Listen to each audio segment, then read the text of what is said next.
सुनी उस शख्स से पूछती है कि आप कौन है, तो वो शख्स बोलता है तुम्हारे पापा का रिश्तेदार हूँ। मैं तुम्हें याद नहीं होगा क्योंकि जब तुम मुझसे मिली थी तुम बहुत ज़्यादा छोटी थी। वेल, तुम्हें मालूम है तुम्हारे घर में उस खिड़की के पीछे क्या है? क्या तुम कभी वहाँ पर गई हो? तो सुनी एकदम परेशान हो जाती है और कोई भी बात का जवाब नहीं देती। वो शख्स वहाँ से जाने लगता है। फिर पलटकर सुनी के पास आता है और आकर बोलता है अपने पेरेंट्स के साथ एहतियात से रहो क्योंकि तुम उन्हें अभी सही तरीके से नहीं जानती। सुनी शौक में रह जाती है। अपने घर आने के बाद सुनी को उस शख्स की बातें याद आती है तो वो उसी कमरे में जाने का फैसला करती है और चुपके से उस पोर्शन की तरफ आ जाती है। वो दरवाज़ा खोलने की कोशिश करती है तो दरवाज़ा लॉक होता है। फिर वो कान लगाकर कुछ सुनने की कोशिश करती है। उसी पर उसे किसी चीज़ के गिरने की आवाज़ आती है। वो तेज़ी से वापस अपने कमरे की तरफ भागती है तो उसे पीछे से उसके नाम की आवाज़ आती है। वो पलट कर देखती है तो उसके पेरेंट्स वहाँ पर खड़े होते हैं और पूछते हैं तुम यहाँ पर क्या कर रही हो?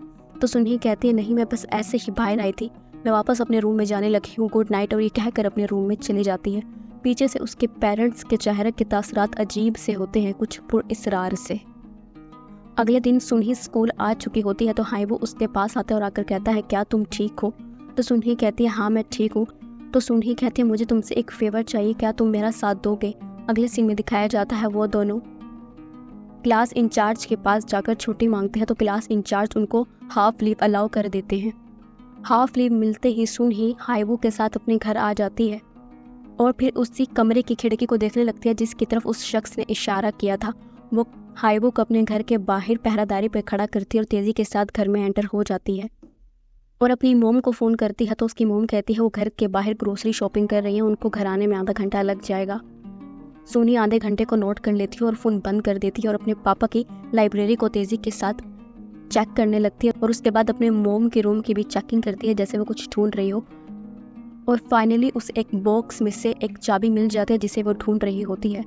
एक्चुअली वो उसी दरवाजे की चाबी होती है जहाँ पर सुनी रात को जाना चाहती है। सुनी उसी दरवाजे के बाहर आ जाती है तो फ्लैशबैक सीन दिखाया जाता है जब सुनी छोटी होती है तो उसके पापा उसको बोलते हैं तुम्हारा इस कमरे में आना सख्ती से मना है, कभी भी कोशिश मत करना इस कमरे की तरफ आने या इसको खोलने की।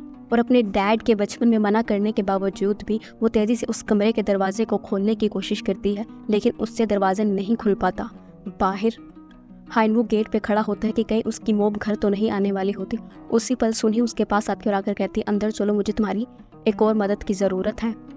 हाइवू सीढ़ी लाकर उसे खिड़की के नीचे लगा देता है। सुनी तेज़ी के साथ सीढ़ियाँ चढ़कर उस खिड़की के पास पहुंच जाती है और खिड़की को खोलने की कोशिश करती है। हाइवू देखता है कि सुनी के पापा की गाड़ी बाहर आकर रुकती है। हाइवू तेज़ी के साथ जिन्हू के पास जाकर उनसे हाय बोलता है और फिर उनका ध्यान बटाने की कोशिश करता है कि कहीं उसके पापा देख ना ले कि सुनी रूम में एंटर होने की कोशिश कर रही है। थोड़ी देर के बाद उंजो भी वहाँ पर आ जाती है और बोलने लगती है आप लोग बाहर क्या कर रहे हैं, चलें घर के अंदर चलते हैं। तो हाइवू पाँव में फ्रैक्चर आने का नाटक करता है और ज़मीन पर गिर जाता है। उसी वक्त सुनी उस खिड़की को खोल के उस कमरे में दाखिल हो चुकी होती है।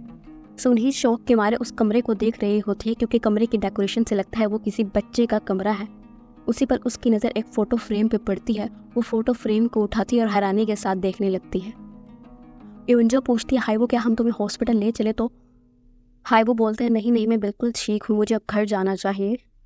युंजो घर में एंटर हो जाती है और सुनी को आवाज़ें देने लगती है और सुनी के रूम में जाकर देखती है। जब सुनी कमरे में नहीं होती तो वो बहुत ज़्यादा परेशान हो जाती है। उसके डैड भी परेशान हो जाते हैं और फिर कुछ सोच कर जिन्हों उसी सीक्रेट रूम की तरफ जाते हैं और उसको खोलने ही वाले होते हैं। उसी वक्त सुनी की आवाज़ आती है जो कि वॉशरूम से बाहर निकलती है। उसके पापा वापस नीचे आ जाते हैं तो सुनी बताती है उसको पसीना आ गया था इसलिए वो शावर लेने गई है।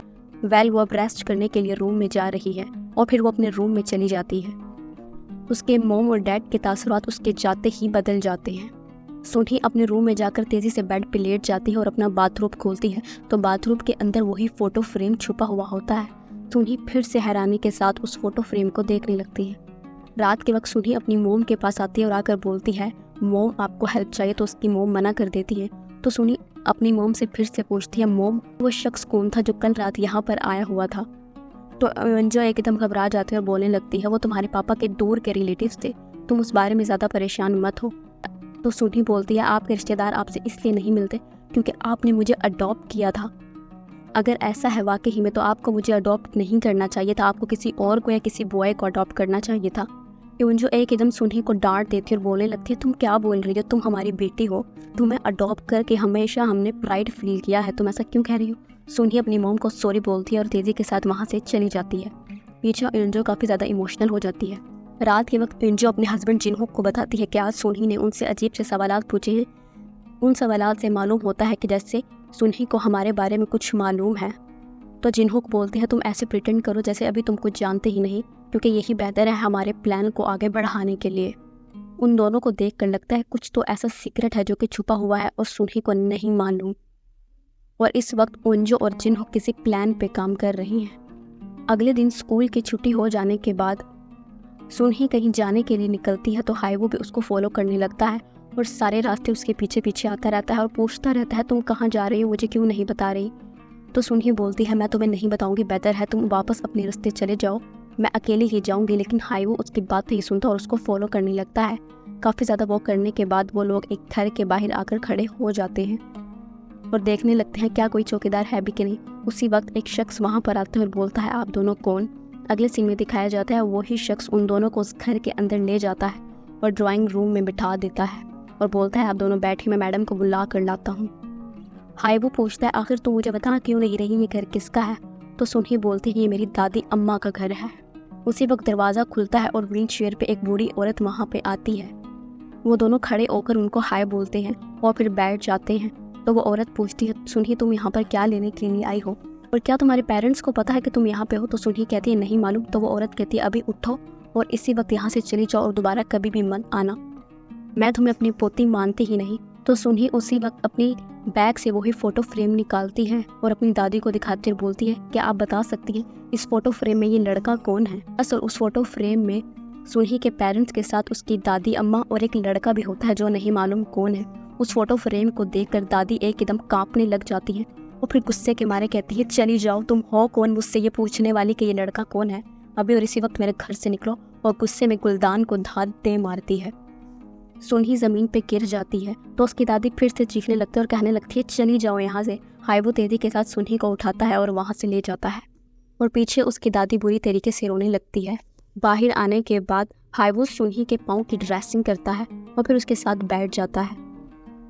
हाईवो बोलता है, तुम बहुत अजीब सा बिहेव कर रही हो, अचानक अपनी दादी के घर ले आती हो और सोयुन भी गायब है। क्योंग हो की डेथ के बाद सब कुछ अजीब सा हो गया है, तुम उससे चीज़ें शेयर क्यों नहीं करती हो। तो सुनही कहती है, हाँ ऐसा बहुत कुछ है जो तुमसे छुपा हुआ है, सही टाइम आने पे मैं तुम्हें सब कुछ बता दूंगी। तो हाईवो बोलता है, जब कभी भी तुम्हें लगे कि तुम्हारे दिल पे बहुत ज़्यादा वजन है और तुम किसी से बात करना चाहती हो, अपनी दुख किसी से शेयर करना चाहती हो, तो बिला झिझक मुझसे बात करना, मैं हमेशा तुम्हारे लिए अवेलेबल रहूँगा। तो सुनही एकदम मुस्कुरा देती है और इस बात में सर हिला देती है। उन दोनों को देखकर ऐसे फील होता है जैसे उन दोनों की लाइफ का एक नया चैप्टर स्टार्ट हो चुका है। फ्लैशबैक सीन दिखाया जाता है जब सुनही छोटी होती है तो उसके पेरेंट्स उसको बर्थडे का सरप्राइज देते हैं और उसकी मॉम उसको एक नोटबुक गिफ्ट करती है और बोलती है, अपने दिन की सबसे खूबसूरत यादें तुम इस डायरी पे नोट करना। एक दिन सुनही बहुत ज़्यादा डिप्रेस होती है, उसके पेरेंट्स उसकी डायरी नोट करते हैं तो डायरी पे लिखा होता है, एक बच्चे जिसका नाम मियोंगो है सुनही को बहुत ज़्यादा तंग करती है और बोलती है कि वो अडॉप्टिव है, उसके पेरेंट्स रियल नहीं है। सुनही के पेरेंट्स को बहुत ज़्यादा गुस्सा आता है। अगले दिन सुनही को स्कूल में पता चलता है कि मियोंगी ने स्कूल छोड़ दिया है। वो ये कहता है कि उसके पापा की डेथ हो गई और फाइनली एक बच्ची आकर बताती है कि मियोंग की मौत हो गई, किसी ने उसको बुरी तरीके से मारा है। सुनही शॉक में रह जाती है। अगले दिन सुनही हाईवो के साथ असाइनमेंट की तैयारी के लिए घर से बाहर चली जाती है तो उसकी वो उसको जाता हुआ देखती है। उसके पापा जल्दी से उसके रूम में जाते हैं और उसके कंप्यूटर में गूगल हिस्ट्री चेक करते हैं जहाँ पर लिखा होता है चाइल्ड अडॉप्ट सर्टिफिकेट। या अडॉप्शन के बाद रिलेशनशिप चेंज हो जाते हैं। उसके बाद उसके पापा तेजी से उसकी डायरी को पढ़ने लगते हैं। डायरी में लिखा हुआ होता है, मैं अपने पापा के एक रिलेटिव से मिली जो मुझे बहुत ज़्यादा अजीब से लगे। और उसके बाद हाईवो के बारे में लिखा होता है, हाईवो अब मेरा ऐसा दोस्त बन चुका है जिससे मैं अपने तमाम दुख शेयर कर सकती हूँ। सुनही घर से बाहर आकर हाईवो का हर चीज़ के लिए शुक्रिया अदा करती है और उसी वक्त इंस्पेक्टर डोंग को सुनही का पीछा कर रहे होते हैं। उसका जूनियर पूछता है, ऐसा क्यों कर रहे हैं। तो डोंग को बोलता है, मुझे हमेशा इस लड़की को देख के फीलिंग आता है क्योंग हो के घर में जो फायर हुई है, इस फायर का इस लड़की से कोई ना कोई ताल्लुक ज़रूर है। वो लोग पार्क में आ जाते हैं तो सुनही कहती है, तुम हमेशा से जानना चाहते थे कि मेरे सोयून और क्योंग हो के बीच में कुछ तो अजीब सा था। मैं तुम्हें बताने लगी हूँ कि सब कुछ कैसे हुआ। सुनही उसको सब कुछ डिटेल में बताती है कि किस तरीके से उसने देखा था। सोयून क्योंग हो के घर में चाकू ली हुई थी और उस पर वार करने ही वाली थी कि क्योंग हो बीच में आ गया और वो चाकू लगने की वजह से मर गया। हाय वो बुरी तरीके से शौक में आ जाता है और बोलने लगता है, क्या क्योंग हो का मर्डर सोयून ने किया है? तो सुनही कहती है हाँ। तो हाय वो बोलने लगता है, अभी और इसी वक्त मेरे साथ पुलिस स्टेशन चलो और सोयून के खिलाफ रिपोर्ट दर्ज करवाओ। मेरे बेस्ट फ्रेंड का मर्डर सोयून ने किया है, मैं ज़रूर इस बारे में रिपोर्ट लिखवाऊंगा। तुमने अभी तक रिपोर्ट क्यों नहीं लिखवाई? तो सुनही बोलती है, मैं बहुत ज़्यादा मजबूर थी, लेकिन अगर तुमने सोयून के खिलाफ जाकर पुलिस में रिपोर्ट दर्ज करवाई तो याद रखना वो दिन तुम्हारी और मेरी फ्रेंडशिप का आखिरी दिन होगा। और ये कहकर वहाँ से चली जाती है। अगले दिन सुनही स्कूल में होती है तो उसको सोयून का मैसेज आता है जो कि उसको बताती है कि वो स्कूल के बाहर सुनही का वेट कर रही है, उसे उससे कुछ बात करनी है। सुनही क्लास खत्म होते ही तेजी के साथ स्कूल से बाहर निकलती है और गेट पे पहुंच जाती है और चारों तरफ सोयून को ढूंढने लगती है। अचानक सुनही की नज़र सामने पड़ती है तो वो सामने का मंजर देखकर शौक में रह जाती है।